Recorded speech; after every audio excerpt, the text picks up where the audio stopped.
Hello friends, எல்லோரும் எப்படி இருக்கீங்க? எல்லோரும் நல்லா இருப்பீங்கன்னு நினைக்கிறேன். இன்றைக்கி வைகாசி விசாகம். இன்றைக்கி புதன்கிழமை காலையில் எடுத்த வீடியோவை நான் உங்களோட ஷேர் பண்ணிக்கிறேன்.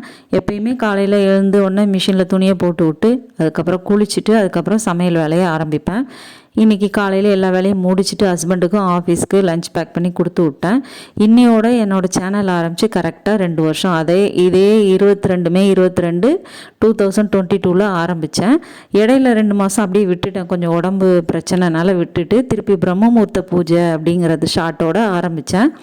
நானே தான் எல்லாமே எடுக்கணும். வீடியோ எடுக்கிறது, எடிட் பண்ணுறது எல்லாமே நான் தான். பசங்க வெளியே இருக்காங்க. ஹஸ்பண்ட் இதிலலாம் அவ்வளோ ஈடுபாடு கிடையாது. அவரும் ஆஃபீஸ் போயிடுவாங்க. என்னோடய ஓன் இன்ட்ரெஸ்ட்டில் தான் நானே தான் செல்லை கையில் வச்சுட்டே வீடியோ எடுப்பேன். ட்ரைபாடு சமையல் வீடியோ போடுறப்ப மட்டும் ட்ரைபாடு யூஸ் பண்ணிக்கிடுவேன். மற்றதுக்கு முக்கால்வாசி நான் கையில் செல்லை பிடிச்சிக்கிட்டே தான் நான் வீடியோ எடுக்கிறேன்.